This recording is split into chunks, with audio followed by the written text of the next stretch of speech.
Welcome back to this very special bonus episode of the Infamous Podcast. I'm Brian, and hey, Darryl, get over here. What's up? You stepped on my line, dude. Yeah, that was stepping all over my line. That was. I'm not sure how I like that. That was a little too suggestive. Get over here. Well, I mean, if you were like looking across the table at me, like it might have been suggestive, but like, you know, it's a virtual get over here. Yeah, still, I feel uncomfortable now. Where's HR when we need them?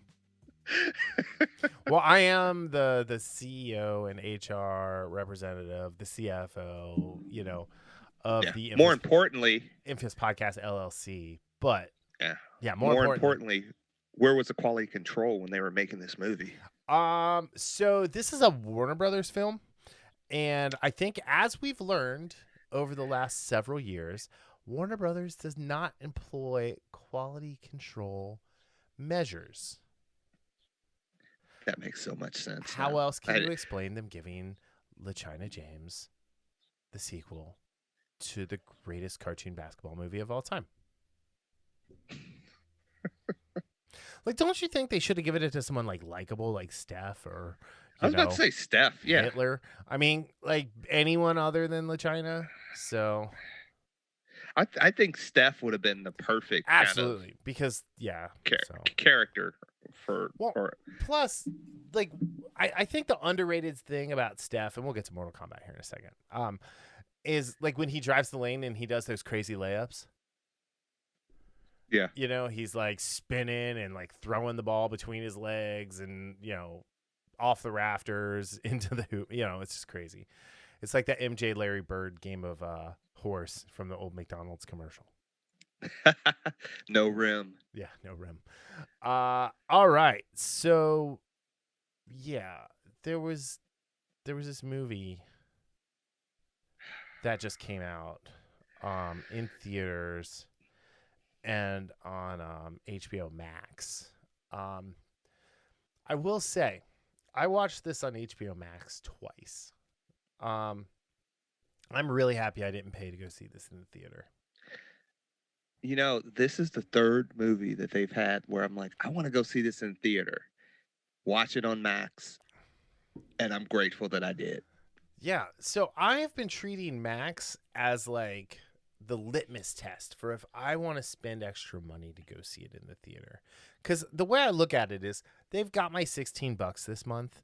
So whatever like cut Mortal Kombat gets out of it, regardless if I watch it or not, they're getting it. Right. So now, to be fair, I've now paid to watch it 3 times. You're welcome. But I did not need to pay to go see this.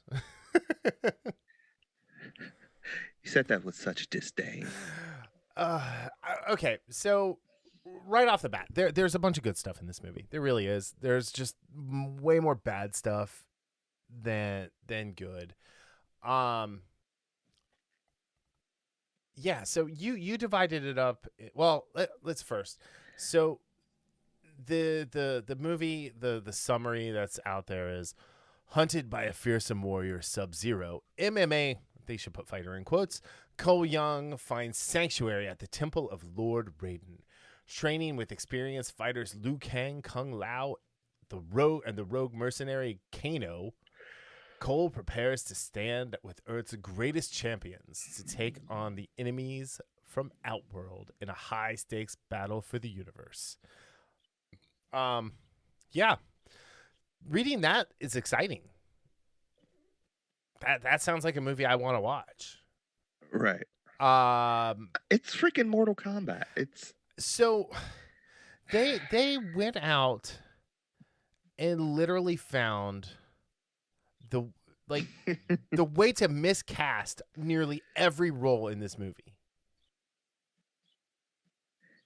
Yeah. So this is the thing about the whole Cole Young thing. You know, when I read stuff about it before, he's kind of the gateway character in the sense of he's a stand-in for the audience. He doesn't know what's going on. Yeah. And we're supposed to be able to see ourselves through his eyes. But the problem is, and you mentioned this, you know, a few days ago, is Louis Tan is not what you would call a great actor. Louis Tan is not what I would call an actor. Louis Tan is okay. So in just kind of comparison, Louis Tan is a stuntman. He does really, really good with the martial arts. He does a great job flying into helicopter blades as he parachutes out of a plane. But when you take in and you look at like Max Huang, who played Kung Lao, who is a stuntman, but was He like had, far can I say it? superior in what little bit of screen time he had. Oh, by the So way, can I? spoilers. Yes. Yeah. Oh, yeah. So good sport. So, Kung Lao, what was his name again? Max Wong? Max Or, Huang. yeah. He had more Say it. gravitas. Oh, I thought you were going to say sedition. Damn it. than Tan. There was nothing, and again, this isn't just on Tan. Mhm. It's on the script too, because, and when you were talking about the miscasting, we're supposed to, have an emotional connection with Cole Young and his family. Mm-hmm. I had zero connection with them. The best part of is when his wife tries to help him with an axe against Goro. Oh, I was going to say the best part was when they were frozen to the inside of the cage. No, I mean, as far as, oh yeah, that's true. As far as an emotional standpoint, because other than that, I couldn't. Again, I mean, Yeah. restate. Yeah. Yeah. So that's yeah. Sorry. Go ahead. so that is strike number one. Mm-hmm. Is your main character who the audience is supposed to be able to vibe with is a failure. Yes. Like everything surrounding him is a failure. So I was watching The Blind Way, so this is pretty funny. So we'll talk about the arcanums or whatever, their special powers. And one of the guys, one of the guys said, like, when he gets his, is like, wow, his arcanum is literally plot armor. It's So all right, let's do you did the good, the bad, and the ugly, right? Yes. Okay, let's start with the bad note, so we end on the good note. Okay. So the ugly. So the ugly was Sonya, the character. I mean, again, not the physically. actress. Like she's character attractive, but yeah, the character of Sonya was terrible. Like, she didn't act well. They really didn't. And again, the biggest ugly is the script for me, because even with good actors, a lot of this stuff just doesn't work because it's a poorly written script. Yeah. And I don't know how much Scott McQuoid, I think that's how you say his name, the director. McQuaid. I don't know. Cole Young was the other ugly for me again. So the director, this was his first feature. The only other thing he's directed, like according to his IMDb, is a short film. And I think it showed. Like, I've seen comments where people are like, this movie was too long. And some people, this movie was too short. And my thought was, this movie shouldn't have been made yet. Like, this movie was too light on story. Here's the thing. Like, they spent all of their creative juices in the first 7 minutes of the movie. Yes, and that was actually one of my goods. Yeah, on YouTube. Why? To me, isn't ugly. Why? So, all right, I'm gonna agree with you. Sonya Blade was the second worst actor in this movie. Which Sonya Blade was played by Jessica McNamee. And she's been in a bunch of stuff. She's relatively, I guess, when I say she's been in a bunch of stuff, she's got a bunch of movies. She was in a bunch of TV shows. She was in Chips, with Dax and what's his name, Lewis from not Lewis. Anyway, she was in White Collar. I never saw that. She was in White Collar. She's been in a few things. She was she was one of the main characters on a comedy called Sirens, which I think was on USA. Anyway, she was 100% out of her element in this role. She's Australian. She had a southern accent, even though she was from Gary, Indiana, that came and went throughout. It's almost like they should have just said she was Australian living in Gary, Indiana, and let her talk with her regular voice. Because, I mean, this is something I've complained to you about for years, is the majority of these actors and actresses who they force to speak in like the American like dialect accent, specifically Southern, they almost never get it right. Andrew Lincoln is a really like strange anomaly there with Rick from Walking Dead, right? Coral. But I mean, he sounded like everyone I know from Kentucky except for you. So, but you're not from Kentucky, you're from Ohio, so you get the pass. But like the problem is like these when they're not like great actors and actresses, they have a hard time emoting through the mask of a different voice than what is their own. And this was one of the issues here. She came across as like super petulant, and like patronizing to everyone around her. The relationship between her and Jax was forced. Like, I didn't believe it for a second. Not at all. So nope. And they changed her role up a bit in the game, and in the original movie she was a cop. Now she was a special forces soldier, and that's always kind of a weird thing too. Like the lady special forces soldiers, where it's like, I there's not a lot of that, and I don't even know if there is any of that in the modern military. And like making her a cop and having Kano be the person that she's chasing makes way more sense. Yeah. So yeah. All right. So one of my uglies is the dark mark that they had that is apparently transferable upon expiration. I thought that was a really stupid thing because they know a tournament's coming. Why not gather all of these people the moment you find out about them? Yeah, you said that. And I thought that was, I didn't have this on my list anywhere, but that's, again, a part of the whole issue with the script and some of the ideas that they took that should have been nixed after a first review of the script. Like, that makes no sense. Why? Again, okay. Like, and I think you told me this, was it yesterday or the day before? If that's the case, then how about, looking for this stuff and then keep picking these kids up and training them throughout their lives to prepare for the tournament. Yeah, I mean, how serious are they? Especially because they've lost 9 in a row. Yeah, and if they lose that arbitrary 10th, you lose your realm. Yeah. Yeah, that's bad. Yeah, I wasn't a fan of that. And the other ugly, and again, two of my favorite parts of the movie are killing these characters of Kano and Kung Lao. Yeah. And again, this is part of the script as well. It's called Mortal Kombat. It's the tournament.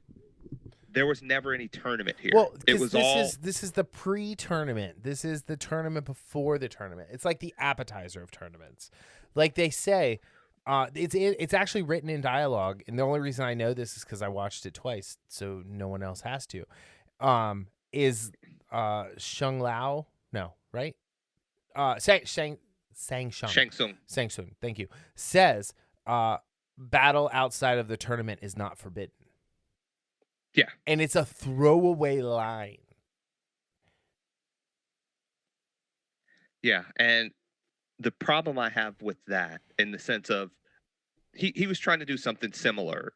Let's not, in the first Mortal Kombat, in the original. Well, he went around and gathered everybody up to send them to the tournament. Like he cherry-picked Earth's heroes. Yeah. So my problem with how they did this, and this being like you said, it's kind of like the pre-tournament, is that one of the main characters you see in the Mortal Kombat tournament is Sub-Zero. Now, granted, I think they'll find a way to bring him back if they. That dude signed on for 4 films, so yeah. you know. So, and again, he could play another character, as far as being resurrected. I, Well, I, I um, think what it'll be is it'll be similar to Scorpion, the way he was, how he yeah. burned into hell, like, and fought his way back, something like that. But yeah, So, did you have any more just bad of the bad? the lizard, the actual reptile, was really bad. The CG was bad. The only good part of that is when Kano took his heart out and said, "Kano wins." I wasn't. That didn't bother me too much. It was. I know it was a reptile, Well, it's but it's a character from the game who yeah, I inhabits know a, that's and like they did it. So again, I went back and I watched the original movie in between the viewings. I told you this. This is the first time I mentioned it since we started recording. Um, and like Reptile is one of the Sub-Zero Scorpion. He's the green one instead of the blue or the the yellow palette one. swap. Yeah. Yeah, And he just hopped into a statue and became that version. And so that's a thing. So now, are there going to be others of these reptiles? I don't know. They could be. It could be just this was one that the bad guys used to try and kill everybody. But yeah, I thought it was like the CG was bad, the fight with it was bad. The whole like, oh, it kind of felt like Nick Fury and that fucking cat from Captain Marvel. Ugh. I know. I'm but sorry. I evoked the name of the holy superhero movie. so terrible. Such a terrible idea. But did you have anything else before we get to the bad? Because Uh, you mentioned one of the something else that I really want to get on. no. So as far as ugly, the fact that sorry, last ugly, they don't actually have the Mortal Kombat theme in the movie. It's kind of like Iron Man. No, because like the Black Sabbath Iron Man song is not about Iron Man. I know, but yeah, it was just funny that we heard it in the trailer, and then Oh, we that's hear right, like the ringtone thing. yeah. Yeah, no, yeah, kind of like Iron Man, but like like at no point during any of the fights did you get the dun dun dun dun dun dun Yeah. dun dun dun dun and they didn't even have to yell Mortal Kombat. I mean, they didn't even really yell it at the end in the credits. It was kind of like it went through it, and it was like Mortal Kombat, like what is happening here? Yeah, no end credit scene, but that's not an ugly. That's just a statement of fact. Yeah, no, that's it. I'm good. So there's a few bad I have is Jax, Yeah. the character himself. Again, he wasn't Sonya or Cole Young bad, and the idea that these monks have tech Well, so they were to able to go throughout all the realms. Again, another throwaway line of dialogue that they used, where it's a whole bunch of telling and no showing. yeah, and that's one of those things where if they again you would have used a lot. All it would have taken was a line or two to say, okay, we snag these from X, Y, or Z. Or even just like a monk riding a lightning beam down with a couple arms. Yeah, something. So, yeah. Yeah, Uh, Greg Russo and Dave Callum have failed us with this screenplay. The same with Oren Uzel and Greg Russo for the story by. yeah, and again, Yeah.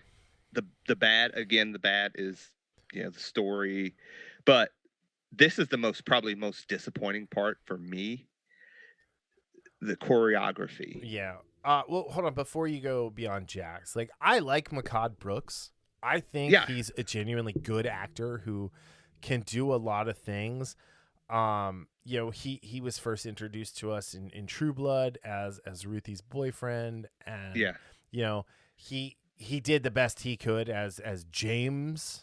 Don't call him Jimmy. Olsen on Supergirl, and still was likable even though like they essentially cut that character's balls off and stuck him in a blender. Um, But yeah, like the arms thing and like, you know, uh just his initial fight with Sub-Zero, I felt was lacking. Because he was like, I serve 6 tours, bitch, and then proceeds to Yeah, get his ass kicked. And it's like, like if you're setting him up to be this badass, like let him be a badass for a little bit. yeah. Um, and it also like would show for later that like maybe Sub-Zero does have a weakness of some kind that even Hanzo Hayashi didn't see. That would have been a kind of one of those good moments of storytelling. Yes. But yeah, and again, it's not when I say bad. I don't think he was bad per se.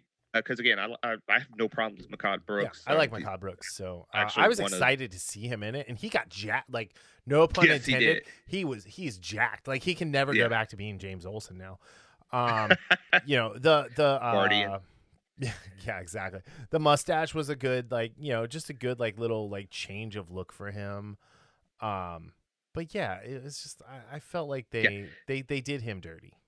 and again, yeah, most of this is not unlike with Sonya and Cole, who one they didn't have good material because of the Hmm. script, but they were also poor actors.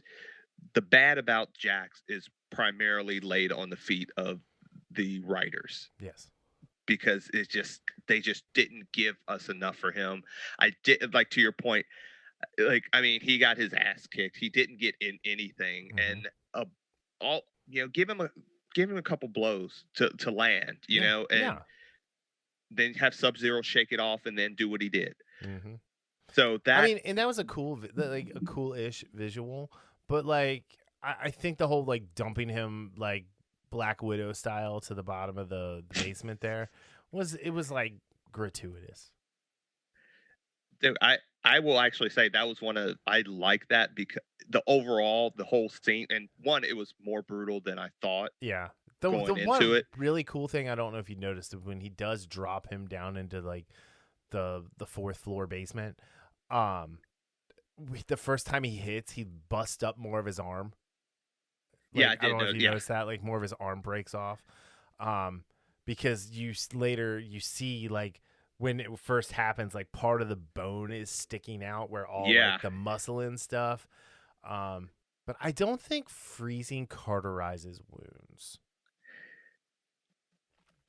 Well, I guess if you get it I'm not a absolute close to doctor. absolute Yeah. zero, Yeah, I don't know. but But I mean, he was at bleeding. this, Like as he was freezing his arms, you saw the blood, so it couldn't have been absolute zero because the blood yeah, would it have could. Yeah, froze instantly. But I mean, yeah. I'm not a doctor, and I don't play one on this podcast. But like, it's things like that are just weird. Um, yeah, I think the other are we good? Can I go to a bad real quick? Yeah. Um, Raiden was bad. I did not like Raiden.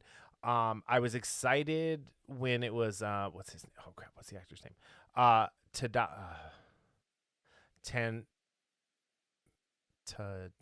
Tadanobu Anso was cast. He was Hogan in Thor. He was one of the Warriors That's where I 3. know him from. No, Yeah, no, no. yeah, You know him mostly from being Hopper's main Japanese rival in Battleship. He was Timmy Riggins oh, Timmy yeah. I Riggins remember that too. nemesis Yeah. there. That's what I know him from. Cuz he's the best part of that movie. Especially when he kicks Hopper in the face. No, that soccer Yeah, match. right? But I mean, he's been in a ton of stuff. Like, he was but like I was just I don't know. I mean, so there's people who say Christopher Lambert was like whitewashing of Raiden, but I disagree. Um, but I thought that Raiden just looked like a dude, right? Like there was nothing There was special about him. Yeah, he didn't exude the otherworldliness No. that I think an elder god should Like exude. I feel like he needed long hair. Like I think that's one of the things. The other thing is the lightning doorways were just kind of dumb. Uh and how did he not like I don't understand how the lightning doorways worked, because when he took Hanzo's little baby girl at the beginning and he walked through the lightning bolt, it's like, I'm pretty sure that baby's getting like fried by the lightning. Oh, well, I don't know. It's just like there was so much like left unknown about him. And he just, I don't know, he reminded me too much of Dumbledore from Harry Potter, who to me is one of the worst characters in all of fiction, because he's a MacGuffin and a mystery all at the same time, who sends everybody else to do their dirty work with the vaguest of instructions, because you don't want to actually put any effort into building that character. Can't really argue with that. And I know that sounds harsh. Like, you know, yeah, it's that Gandalf And we see this role. throughout, Yeah, in fiction, in other fiction too. I've read other fantasy novels and series where there's a character like that, where they give you the piecemeal information, and it's like, again, I understand about putting someone out of their comfort zone so that they can grow as a character, but there comes a point where it just becomes too much, and it's like you're doing more harm. Yes, I might have succeeded, but you're doing more harm in this situation by not telling me a little bit more and helping me prepare a little bit better. right. And yeah, it's I like the effects that Raiden had, but Yeah. again, it's going back to the lack. There's just a lack of otherworldliness, and even Lambert. I mean, I liked his interpretation of Raiden, Yeah. but again, he had a different. He didn't feel otherworldly. He felt more like that, the cool drunk uncle or whatever. Yeah. And there was a bit of, emotional distance with this character, which is a good start. Raiden should be someone who you don't question his power. Right. You don't question his anything, because in a way he would be like an Odin, like from Thor. I love how Anthony Hopkins, not exactly, but I love how Anthony Hopkins plays him, in the sense of, he is the top dog. There's no doubt about it. Right. And it just goes by how he carries himself. Right. And again, and I know we're talking Anthony Hopkins. Guy's great. I know, he but just like, won the Oscar. So I mean, even in inverse with the bad, you have Shin Han, who was Shang Tsung. Shang Tsung, thank you. Like, he was the same way. He was just a dude. He was the leader of the bad guys. And like, you look at this dude, like he was one of the bad guys in Ghost in the Shell. He was one of the World Council members in Winter Soldier.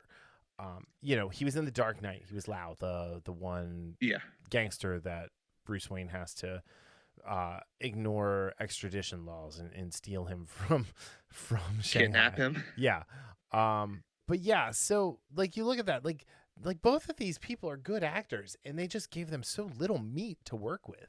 Yeah. And again, it's funny, we're going right back to the script again in this. This was a really poorly written movie. It was a really poorly written movie. 100%. And I loved, and I always forget his full name, but the one that played Shang Tsung in the first one is Carrie. Carrie. Yeah, I know who you're talking about. He was actually great in Showdown in Little Tokyo with Brandon Lee and Dolph Lundgren. And I just loved I really liked how he played the character. Yeah. He didn't feel like just a dude. Carrie, like even Hiroyuki Tagawa. Yeah, he's in So I mean, that's the he's been in a lot of stuff. Yeah. He's great. Like, I love when he shows up, because he is like the mustache twirling villain that you are just excited to see. In Mortal Kombat 11, they used his likeness to base the character. Like he's kind of the definitive version of that character. 100%, because there's a regality to him. Yes. that he plays with, that he basically looks down upon everyone. But yet again, kind of like when we were talking about part Raiden. of that is his mannerism, right? Is Yes. he's literally Yes. looking down his nose at people. Yeah. Which, you know, that's just a baller move to show like how little you care about someone. And you know, Raiden had that with Christopher Lambert. Yeah, I will say he did have that. Now, Yes. like James Remar is best forgotten as Raiden. Please don't ever mention anything involving Annihilation. Please Anyway, but like if you look at, I forget who played him in Legacy. Like that TV show or whatever, the video series from Machinima. Machinima. Like you know, R.I.P. Machinima, you got too greedy and then, you know, you did yourself in. But yeah, so like these are supposed to be the two pillars of the factions. And to me, they like, this is the bad part of it, right? They just felt like dudes. Yeah, absolutely. Like I don't have any other way. Like I wish I had another word to say. They felt like dudes. You know, I put Cole. I didn't really put Cole in the ugly. I put Cole in the bad. I think part of that is because Louis Tan is a very good martial artist. I enjoyed watching his stunt work.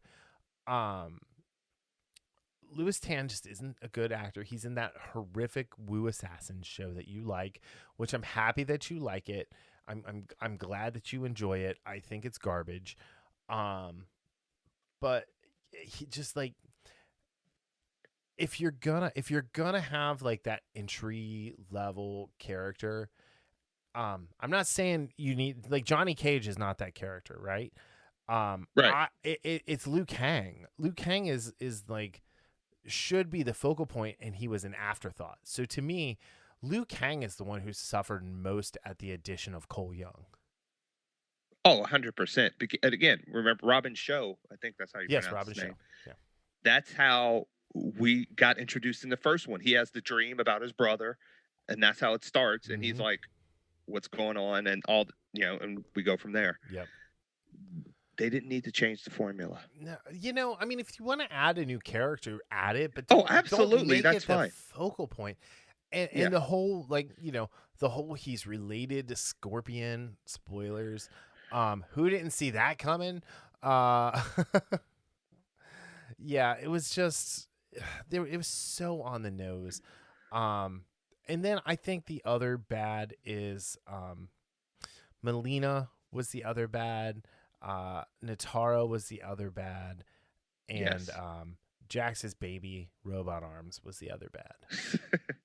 So the one bad for me, and again, it wasn't good and it wasn't terrible. It was, the best word to use is uneven, is the choreography. Yeah. Is the fight choreography, because there were instances where it was a lot of fun. I actually really enjoyed the fight between Cole and Goro, the beatdown, even though one punch of Goro would have like caved in his face. Well, and if you notice, like talking about the unevenness, like the idea that Cole was like fully powered and threw that uppercut, and then Goro just threw it like you know, it was like nothing. It was like a mosquito bite. Yeah. It's like, okay, Cole is getting ripped in half. Like that's what logically should have happened. Yeah. The final fight with, you know, Cole, Scorpion, and Sub-Zero was pretty good. I mean, there were some moments that were badass, and then other moments, again, there were moments I saw where one of the actors, he had to hold a beat because the blow was coming a bit too late. I mean, that was obvious. Like I was like, wow, that was reshoot like, that scene, guys. Yeah, that was a definite missed time right there. Yeah. Well, what about the fact that he was in the middle of a fight and he kept turning around to punch ice? Yeah. Like, come on, dude. It's like, all right, you're gonna get to them faster by killing this freezy mofo than you are by ignoring him and turning your back on your great grandpa. Yeah. So yeah, again, that was like the choreography throughout was just, again, that there were moments of good and moments of bad, and as a Mortal Kombat movie, the choreography should be the thing that says, hey, our script might be shit, but we're gonna have a lot of fun with this fighting because it's gonna be damn good. Yeah, And that just wasn't the case. Nope, you're absolutely right. All right, so the other bad, and like honestly, it's like an honorable mention bad, honorable mention ugly in between, is Cole's family.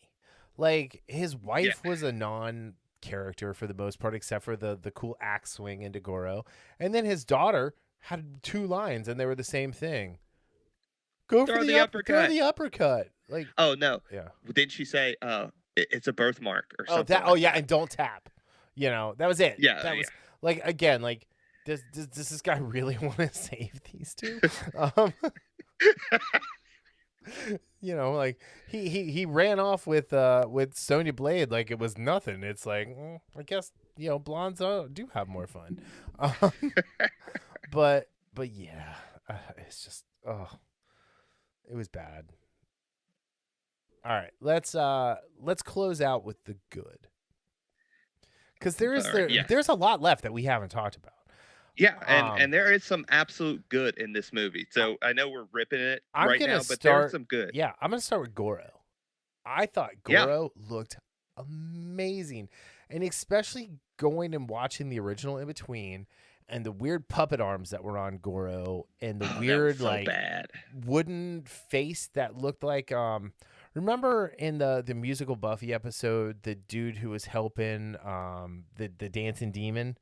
Those guys. Oh, the puppet guys. Yeah, that's what Goro's face looked like in Mortal Kombat 96.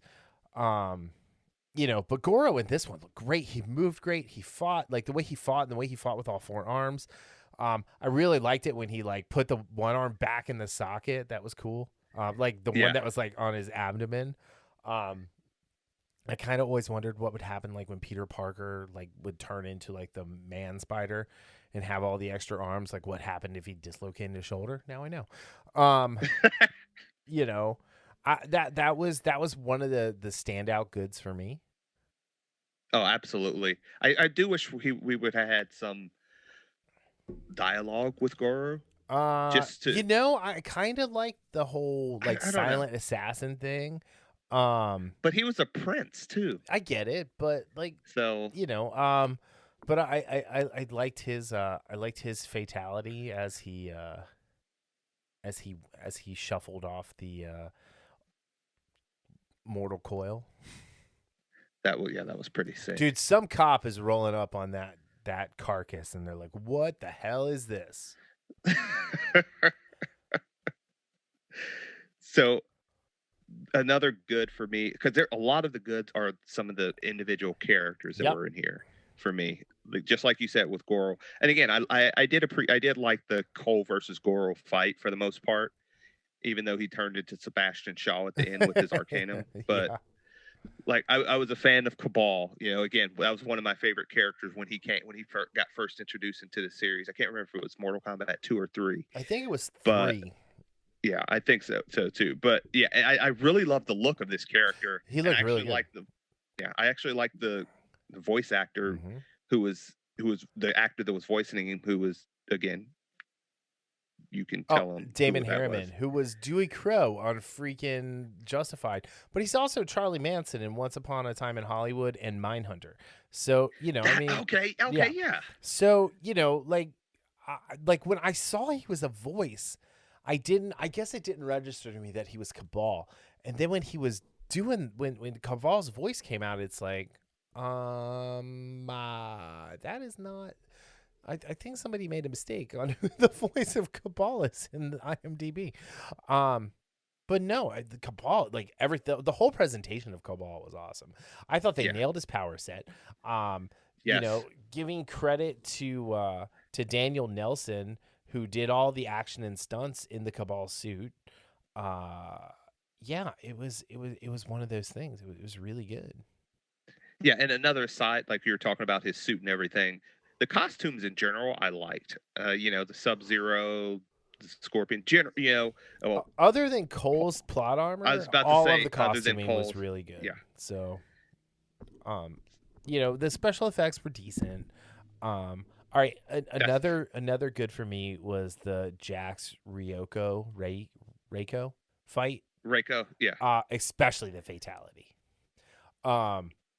Because he was able to get his Arcana. Is that how you say it? Yeah, Arcanum. Yeah. I can't. He was able to get his dark mark to work and give him his superpowers. And again, it was like there's so much Harry Potter in this. And he magically grew robot arms. So Which was again the suspension of you disbelief. would have thought that when he got his arms frozen and he came back, that's what would have like it would have triggered that like as a defense mechanism for him. But whatever. The final state of his arms were cool. I liked it. I feel like it's weird that this Warner Brothers production did it much better than the Justice or Snyder Cut version of Justice League with Cyborg's arms. So, but it's also 4 years later. So, CGI hasn't changed at all. I mean, come on. But no, I that fight was cool. Like I liked when he broke the hammer and like it was a fun just like bruiser beatdown fight. To quote Big E talking about his dream match with Goldberg, fuck work rate. It's big boy slapping beef. Again, Kung Lao. We both mentioned Kung Lao. Kung Lao is my favorite part of the movie. 100%. Like I thought Max nailed it. I thought he nailed the character. He was by far the best fighter of the Earth Realm. Fighters. I know we haven't talked about Kano. We will, don't worry. But the interactions with him and Kano were great. Oh, those were great, especially at the dinner scene. The use of the hubcap on his head or the frisbee, he got frisbee powers. But the way he used it, when he Jason Momoa'd the parademon across it, was great when he pulled the hat back and he whips it over and he says flawless victory. And it was perfect. I mean, like, and then they kill him. It's like, what the frack are you doing? Like, why would you kill any of the Earthrealm characters, including Kano, in the first movie? Yes. Like you could have Jax got hurt. Like there's stakes. We understand that. And yeah, like to kill Kano to give Sonya her dark mark was just short-sighted. Very much so. Like they're talking like, the Bihan, or as I keep calling him B-Rad, Joe Taslim is or Taslim is signed for 4 movies. So they obviously have an idea of what they want to do. And killing off like the 2 best characters in the first movie. Yeah. Oh, like 2 best by far for me. I mean, I liked Liu Kang. I thought Ludi Lin did a great job. But again, like the script he wasn't, like you said earlier. He wasn't Liu Kang. Yeah. He did not get enough time to show who he actually was. Right. And he was the worst aim at ever with a fireball. Like I'm bad at Mario when I have the fireballs. Like I know I have to use them at times. And I really just like to get the fireball because it's just one extra life one extra hit before I come the small version of Mario. When I just then go for broke and run it out. But like he didn't hit anyone in a meaningful battle with a fireball. Yeah.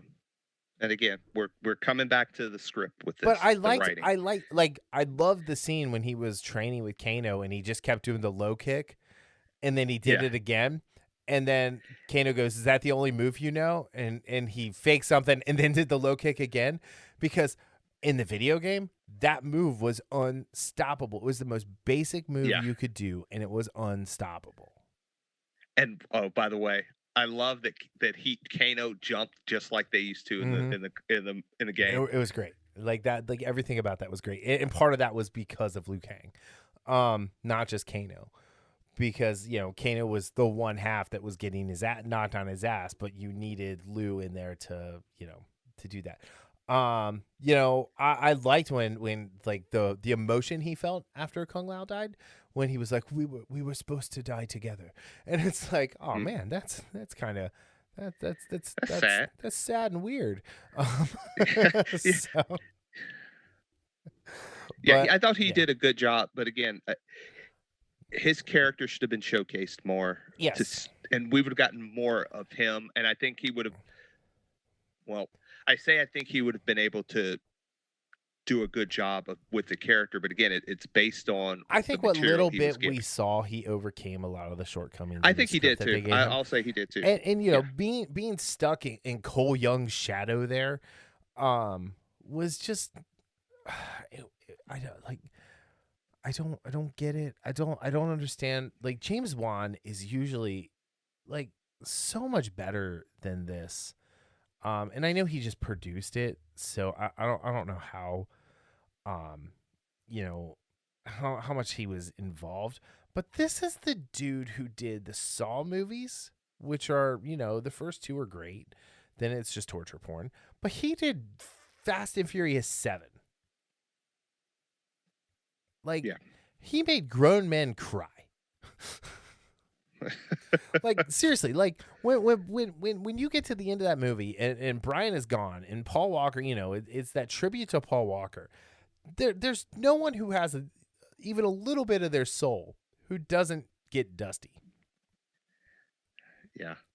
I really wonder if he had a lot to do with Well, this. I don't know why he would attach his name to this. Yeah. That's what I don't understand. Like, is it because, like, like it's identity politics type stuff, and he's like the go-to Asian guy in Hollywood, and this is perceived as like an Asian vehicle? I don't know, but it's to quote Ron Burgundy, it's mind-boggling. Yeah.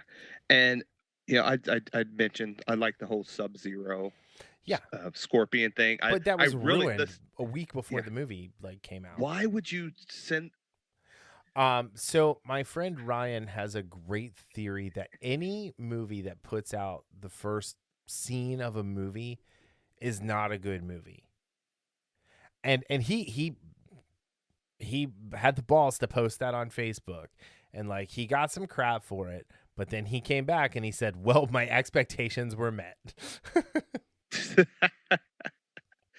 I that is a very now I didn't watch it, I so didn't either. So there was no way I was going to watch. I'm like, this is dude. Maybe if it was like 6 months beforehand and I wanted to get hyped up, maybe. But if it's within any type of time frame, I'm not going to watch an opening scene like this, a 7-minute opening scene, no less. So I which really was the enjoy. best fight choreography in the movie. Yes, absolutely. And that's one thing that I love, about Taslim and that as Bihan. There was a menace to him Yeah. Oh yeah. that I I kept calling him really B-Rad. liked. Do you remember Malibu's Most Wanted? Jamie Kennedy's character in that, B-Rad. So I remember that. I didn't know that yeah, was his I character's name. just keep referring to him as B-Rad. But I mean, there was an absolute menace about his character in that was a great start for the movie, and it just almost fell off a cliff after that. So if it would have been like the group going around and saving people from Sub-Zero before the tournament starts, right? So the first 20-30 minutes is Jax or whoever going around and gathering everybody up with the help of Raiden to get them to safety. Jax sacrifices his arms in order to save Cole, whoever. Like, what happens? But then the tournament starts. Like, and I know, like, we complain a lot about this, so like I know I'm being a touch hypocritical here. Like, I don't know if there's gonna be another Mortal Kombat movie. So get to the tournament. Don't give me the prequel tournament. Give me the meal, because I'll tell you, like, I've watched it twice. I'm not gonna watch it again. I'm certainly not gonna buy this one. Yeah, you know what I'll do? is I'll watch scenes, particularly scenes with Kano, Yeah. because Kano was my absolute favorite. I mean, he just beat out. Again, I do think Kung Lao was my second favorite part of the movie. Definitely second favorite part of the movie, part of character. Again, he was another character I love. Kano was not a character I use much in the Mortal Kombat game, Nobody but used Kano. Like I nobody did. I love the portrayal of him in this movie. I just, I thought Josh Lawson was great. I He am had the all the Black good lines. Dragon. And he brought it. I mean, you could tell this guy was having so much Dude, fun he in had this role. when he's talking about this one with the hubcap and this one playing with his anal beads, like I mean, it was oh my god, it was so funny and it was a well developed and thought out character that like I have to wonder if some of what he did because Josh Lawson is a comedic actor, if a lot of that wasn't improv. I was thinking this. I was thinking the exact same. I didn't know he was a comedy actor, even though you talked about Superstore. Yeah, he's But I great. was He thinking plays. the same. Yeah, he's the. If you guys haven't watched, he's the pharmacist in Superstore, and he's great. He's also in the movie The Campaign with Will Ferrell and what the hell's that? Zach Galifianakis. And he's got a little role, but he's pretty funny in that too. His name's Trip Huggins. Trip Huggins. I mean, to be honest, considering the type of quality of dialogue we got throughout this movie, and have it juxtaposed with all of the Kano's lines, it seems like it was written by a different person. To be honest. Yeah, again, that's what leads me to believe that maybe some of Kano's lines were improv and not necessarily written for him. Yeah, Kano wins. I mean, I'm sure that was written, but he delivered it perfectly. Yeah, I will absolutely just on days when I'm just on YouTube, just kind of type in Kano scenes from Mortal Kombat and just watch those, because the movie itself, and again, I'll probably watch it one more time, but after that, you're right. It's like, why would I need to watch this again? Because there's no like the original Mortal Kombat. There's a level of nostalgia of watching that where okay, I'm like, this is so your nostalgia play here, right? Yeah. When's the last time you played Mortal Kombat? The game itself? Yeah. It's been a couple years, like 2 or 3 years maybe. So when the movie came out in '96, I mean, we still had arcades that we went to. We still dumped quarters into it. We had the Sega Genesis version, which I don't care what anybody says, the Sega Genesis version was the best version of Mortal Kombat 1 at the very least. And I mean, that was still in, whichever friend didn't have the Nintendo and had the Sega Genesis, that's where we were going to play, right? Right. So it was still very much in our zeitgeist. Mortal Kombat 11 came out last year to limited fanfare. I mean, Mortal Kombat X 10 came out 2 or 3 years ago to a lot of fanfare. And like, to be honest, that was when they should have put out a movie. Yeah. And that was the last one I played. I played kind of like the, I think it was like a free weekend or something like that, or the beta. We've played it here because I like on my PS3, but like, I mean, that's been years. And, it's just one of those things where like, I bought 11. I played it after I watched the movie, and it's like, yeah, I mean, but like I also played it as RoboCop. So actually, let me rephrase that. I played as Johnny Cage for a whole bunch of it, and then I played as RoboCop. But yeah, it's not the same level of IP, because even going back and watching Mortal Kombat Legacy, it's fun, but it doesn't resonate the same way it did when we were watching that live on YouTube as it like came out each week for both seasons. Right. Yeah. So it's, I want to keep it on the positive real quick, because again, there's a lot of stuff wrong with this, but yeah, going back to, the characters, and the last thing I had on, as far as the good, I talked about the intro scene, and that's actually, no, that's pretty much it as far as what I thought was the good. Like, it was several of the characters were, Kano's my favorite, Kung Lao's my second. Yeah. And flip the whole it for me. yeah, the whole Sub-Zero Scorpion dynamic, Yeah. especially I thought the first 8 minutes of the movie it was a perfect way to start the Mortal Kombat movie, I thought. And it was, like you said, the best choreography from Yep. start to finish of any scene I in the mean, movie. watching Hikari Sada do the knife on the rope thing, like I love when people can do that well. And I don't think that was CG. Like for the most part, I think when he was whipping around, that was really him doing it, because like that is a skill that these super advanced, Aikido martial artists have. And it's a beautiful discipline. And you and I are both martial arts fans.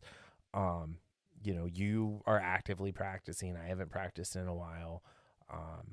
But at the end of the day, the for the most part, I found the choreography fine. Um, I think they had a lot of stunt actors, um, in the roles, and that helped with some of that. But I also think that hurt a little bit. Um, and I enjoyed the look of the Temple of Light in this iteration. Yeah, that again. What were your thoughts of Outworld? We're like when they're walking out on that ramp, is that just like stones, or were those like guns pointed out? I couldn't tell either time I watched it. I think it's more stones Okay. because when I was watching it, through somebody's reaction, I saw that again, and I'm thinking, wait a minute, that actually looks like ship cannons. Yeah, I thought it was like anti-aircraft guns. Um at first, but I don't feel like we got to see enough of Outworld. Like, you didn't have the heroes going into Outworld to save Sonya Blade this time. Which again didn't need to happen in this one. I The idea of the Arcana, I don't care for, but I did like seeing them get their powers turned on, and I thought the use of powers was really good. I did like Sonya's wrist, like gauntlet blasters, that blew the hole through Mileena. That was really cool, That especially was because sick. it left the spine intact. Um, Yeah, I wish there was the one thing about those. I wish there was maybe a better way for them to connect how like the power they got with yeah, why and why their did they get? I mean, personality. like you got like Cole, right? Like Yeah, he didn't fight back, or yeah, he didn't use defense. He just like right. was all offense. So this was a way That that made it could build sense. up. It made sense. Kano getting the laser beam. He's just got the free. He's a freaking Australian terrorist with a freaking laser beam. Like he's Doctor Evil's wet dream. Um, but like it was great, and he's like, "Oh, I got a laser eye. That's way better than fireballs." Um, you know, so yeah, I think knowing how their powers, especially Kano, Sonya, and Cole, like how did that work? Why they got that one rather than it's just why they got it. They had it in the game, so they have it. Right. I also, and this is being 100% nitpicky, so you can tell me I'm being nitpicky and petty, but uh, I didn't like the fact that they added characters from like 2, 3, 4 games down the line into the first movie. Yeah, and And I know, like especially because Kamal was like one a great character, but yeah, I like I'd have been fine if he wasn't in it. Like that's the yeah, sad thing is I really like him, but I'm like, all right, that'd be cool if he was in the second or third or movie. or have a deep cut like was it Niktara? Nitara is Like a deep cut. Yeah, I had to like look I her didn't up. even know who Yeah, she was. And I did do a quick search. Mortal Kombat's Josh Lawson improvised a lot of Kano's one-liners. yeah. See that I didn't even have to look that up to tell you. Yeah, So, let's see. Nitara is a bat-winged vampiress who spends a long time trying to find a mysterious orb that blinds her home realm from Veternus to Outworld. The orb, however, is inaccessible to her So she tricks the Outworld Investigation Agency, Cyrax, into retrieving the orb and sending Reptile to attack. Okay, this is stupid. Yeah, that's a character they probably should have done it all. Complex in 2011, Complex named her one of the series' most underrated characters. Buffy would get her ass handed to her by this chick, is what Complex said in 2011. I don't know Whatever. anything about Mel Jarrison, who played her, but like, I think she was kind of cute, like even behind all that weird makeup. But yeah, it's one of those things where it's like there was a lot this movie could have done, and there was then a lot that it just didn't do to really push it. Let's see. Agree. Yeah. Yeah, I mean, Mel Jarrison has been again and again Her, which is a short, Haro, which is a TV show, Pretty Boy, which is a short, Between Two Worlds. She was on 10 episodes of that, and then Mortal Kombat. So, I mean, like, honestly, they have a bunch of actors who have less than 10 credits to their careers in this movie, and it shows. Yes. So, and it shows there was a lot of inexperience behind the camera. Yeah, it was like I said, I'm shocked that James Wan put his name on this. Yeah, and I'm not sure about the experience of the script writers, so I can't really speak to them. But what you told me about the director, there was definitely some inexperience. I mean, and Greg Russo tweeted in February of 2019 that the film's script had been completed. In May of 2019, it was announced that the film had entered pre-production and would shoot in South Australia for a release date of March 5th, 2021. I don't know how COVID affected this. Apparently, they were close to getting an NC-17 rating. Really interesting. I mean, they did say the F word a bunch, and you know how words are violence, so. Kano was the most violent in that regard. You threw your knife at me in my leg on purpose. I did. That was like the best thing that what's her name did when she just kind of shrugged there. Sonya, thank you, Jessica McNamee, when she just kind of shrugged, like. But again, I think everybody looked the part. You know, yes. like it was just very surface level correct. But once you like scratch, just like you didn't even have to scratch a layer off. You just had to scratch, and like it started to unravel. Unfortunately. But I don't know. Here's the thing though: is if they make another one, I'm definitely gonna watch it. Yeah. Hey, I watched a Mortal Kombat Annihilation. There's no way. I won't say no way. I highly doubt that the second one of these, if they get it to make it, will be worse than that. Yeah. I mean, this movie's been in development for decades at this point. And again, I love the Mortal Kombat property. We talked about the nostalgia I have. I think it was probably sometime last year I watched the first one again. I'm trying to think if I bought it. I might have bought it on Prime. It's $7.99 on iTunes right now for anybody who wants to buy it. It's totally worth it. Actually, if you pay $12.99, you can get Annihilation, but as well. Don't do it. But yeah, no, I was fine just getting the Mortal Kombat. But yeah, I absolutely want to see another one and completely, the creative team behind this, as far as the script and stuff.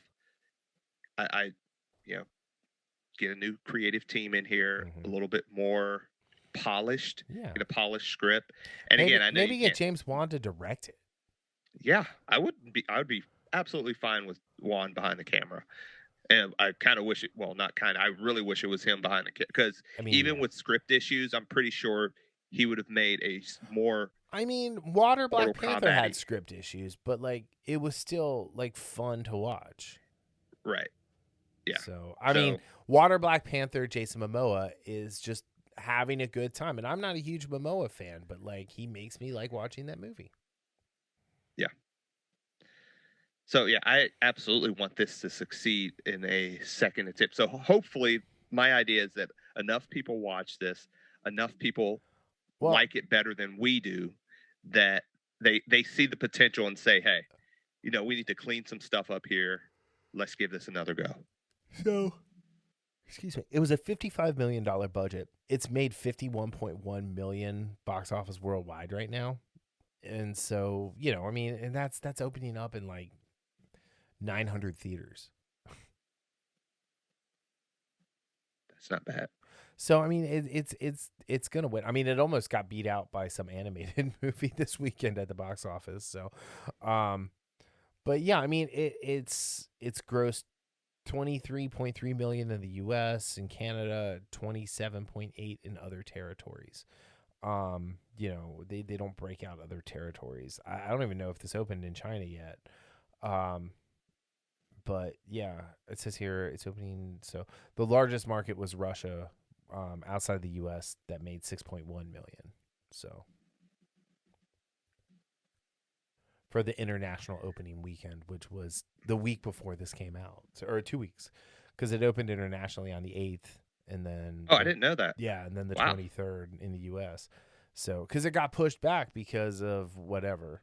So they never told us why it got pushed back. Yeah, it was supposed to be the 16th or something. Yeah. It was a week. It was supposed to be the week before. So but yeah, I mean, this was done by Juan's Atomic Monster studio, so yeah.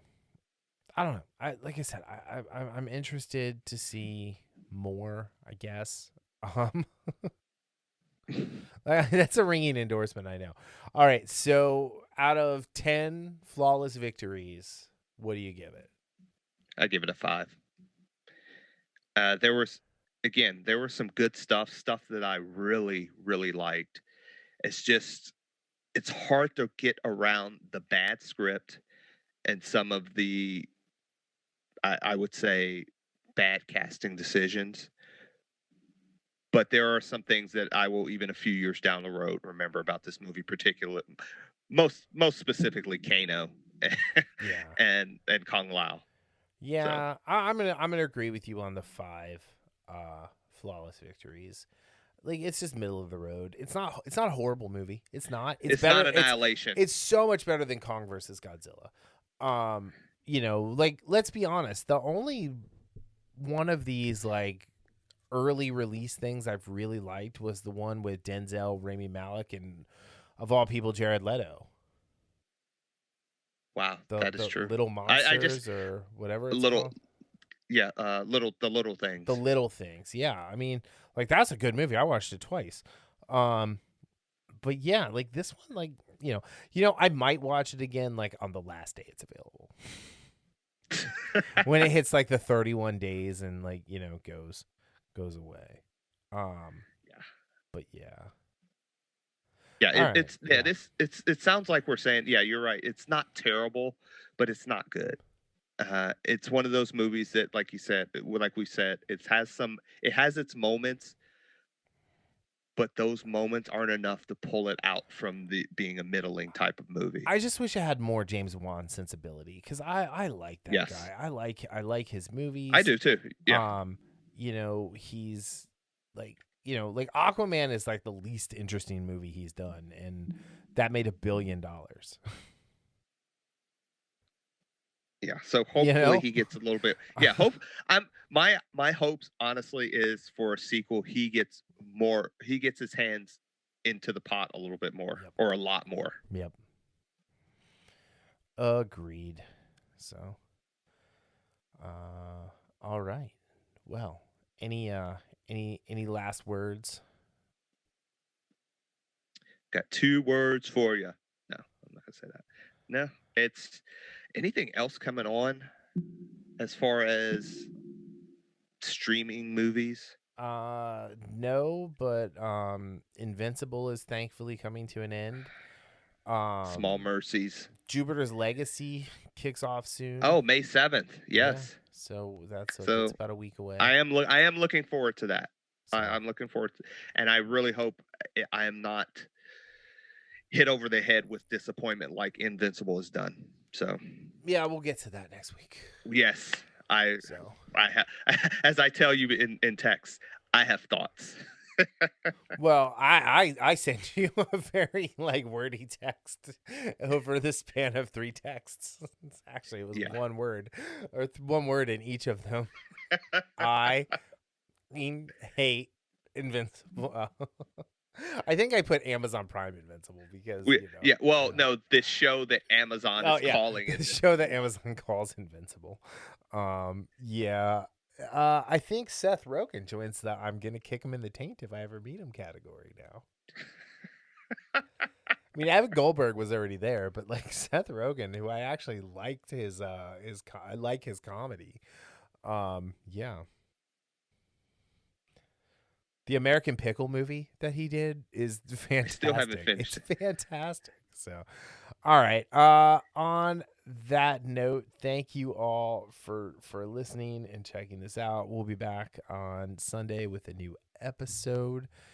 While you're at it, if you like our special brand of nonsense, give us a 5-star review on Apple Podcast or Spotify, or just head over to our website and click on the Podchaser app. If you don't use either of those services, that would be great. And check us out on YouTube. Actually, subscribe on YouTube and like and click the notification bell. We keep saying we're going to do more on YouTube, and I think with summer coming, it's about time. So, all right. Yeah, I have thoughts. Yeah, definitely. All right. Any last words? Nope. Hope everyone has a nice and tidy day. And again, hopefully some of you all like this more than we did. Yeah, if you like great. it, please let me know. I'm not gonna bash anybody who likes this because you know how I feel. Like if would you like something that I don't like, I'm genuinely happy for you. Yeah. There's only a few things that I will fight somebody with if they say they like it, but you know. Yeah, Not this. The Last Jedi, Rise of Skywalker. Hopefully everyone has a great night. All right, we'll talk to you guys later. Fatality. Peace out.